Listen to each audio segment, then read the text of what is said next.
मेरे सिस्टर का शाम को फोन आया कि मम्मी थोड़ी ठीक नहीं लग रही है। तो मैं डर गया थोड़ा सा, मुझे लगा शायद तबीयत ठीक नहीं है। फिर उन्होंने बताया कि मेरे को डिजिटल अरेस्ट किया और मेरे से बहुत सारा पैसा ले लिया। तो मैंने पूछा कितना पैसा ले लिया, तो कहती है 25 लाख रुपीज। मैं खर्चा तो करती नहीं, कोई थोड़ा 15-20 हजार रुपया निकाल लेती थी जब भी जरूरत पड़ती थी। मुझे क्या पता था भी ये मेरे साथ ये हो जाएगा।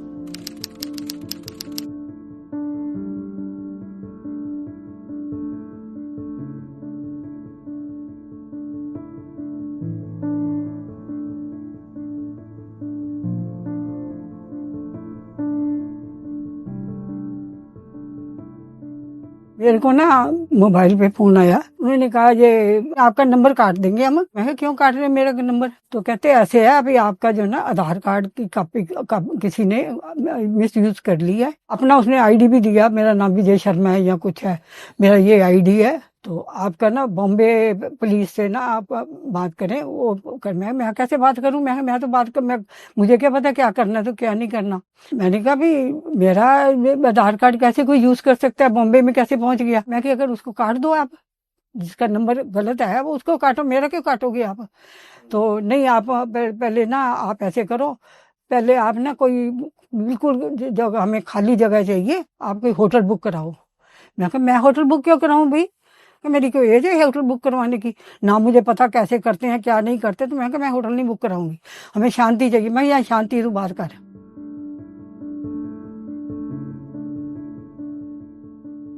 पहले तो ऐसे ही करता रहा, आपका ये कर लिया है बुक का, ये जो नंबर जरा मिस यूज कर लिया है, उसके नाम से पता नहीं 600 कुछ डॉलर जो है, मिलियन डॉलर आपके नाम से आईसीआई बैंक में अकाउंट को। मैं मेरे नाम से अकाउंट कैसे खोल लिया जब मैं वो आपका आधार कार्ड के बेस पे खोल लिया? मैं मेरे दफ्तर कैसे कर लिए? वो सब चलता है। मैं फिर मेरे आपको कोई ऐसे तो नहीं पैसा कोई आपके बैंक में जमा हुआ? मैं मेरे बैंक में कोई पैसा नहीं जमा हुआ। मतलब फिर मेरे को आप लैंड लॉन्ड्रिंग में नाम आ गया हुआ, आपको पता है लैंड लॉन्ड्रिंग के? वो मुझे समझाने लगा, बच्चों को उठा लेते हैं, उनकी किडनियां निकाल लेते हैं, लड़कियों को मतलब बेच देते हैं, ऐसे करके मेरे को समझाता रहा।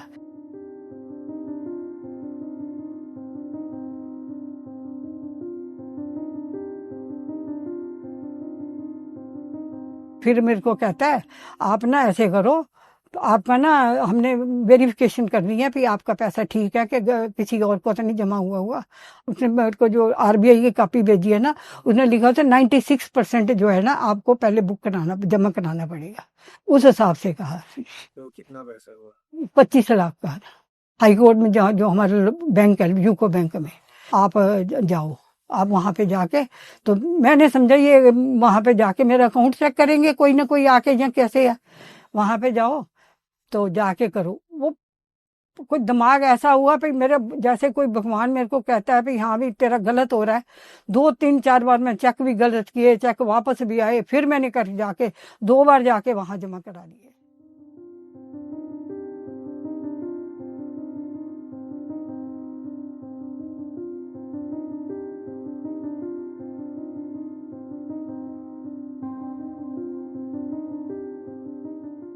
मैं अपनी मदर को रोज कॉल करती हूँ जस्ट टू नो उनका हालचाल पता करने के लिए। उस दिन मैंने इनको कॉल किया कि वैसे ही पूछने के लिए कि ठीक ठाक पहुंच गए हो। तो एकदम से ये मुझे घबराई हुई सी लगी। तो मैंने तब पूछा कि क्या हुआ है। तो तब इन्होंने एकदम से मुझे बताया कि ऐसे ऐसे बात हो गई है और किसी ने मेरे को ऐसे 25 लाख रुपया का स्कैम मेरे साथ कर लिया है। फिर मैंने अपने हस्बैंड को बताया। उन्होंने उसी टाइम जैसे ही पता चला 1930 पे कॉल करके हमने कंप्लेन कर दिया। और फिर मैंने अपने ब्रदर को भी बताया कि ऐसा हो गया है।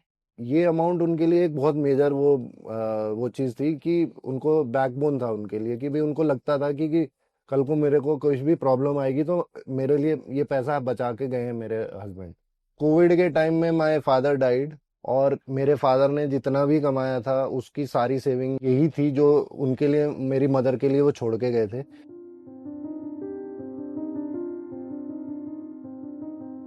सिस्टर के हस्बैंड, उन्होंने ऑलरेडी 1930 पे कॉल कर दी थी। तो उन्होंने बोला कि ये तो आप मंडे को ऑफलाइन जाके वहाँ पे साइबर सेल में मिलिए। तो हम मंडे को साके साइबर सेल चले गए। तो मैंने उनको बोला सर एक चीज़ बताओ, ये नंबर पे अभी भी कॉल आ रहे हैं, मैं अभी उनको रोका हुआ हूँ, आप इनको सर्विलेंस पे लगा के पकड़ते क्यों नहीं हो? तो कहते हैं ये तो पकड़े नहीं जा सकते, ये तो फोन ही कंबोडिया से आ रहा होता है, वियतनाम से आता है, ऐसे ऐसे करके उन्होंने मुझे बोला। मैंने कहा सर फिर भी आप ट्राई तो करो, बीएसएनएल का नंबर है, मैंने मिनिस्ट्री ऑफ कॉर्पोरेट अफेयर में से इसका डिटेल निकलवाए हैं, तो आप एटलीस्ट यही चेक कर लीजिए, क्योंकि ये फ्रॉड अकाउंट खुला हुआ है आईसीआईसी बैंक में। और जो फर्म बनी हुई है, इसकी दो फर्म है, एक तो कच्छ में है, मुद्रा करके जगह है, वहां पे है, वो भी मैंने चेक करा लिया है, जीएसटी सर्टिफिकेट ये वगैरह सब डाला हुआ है। मैं जब इतना देख सकता हूँ तो आप भी तो देख पाओगे। फिर जब मैंने इतना इंसिस्ट किया तब जाके उन्होंने वो नंबर लिया, लेकिन उसका कुछ किया कुछ भी नहीं। 17 फरवरी 2025 तक मेरे को वो मैसेज आते रहे और कॉल आती रही।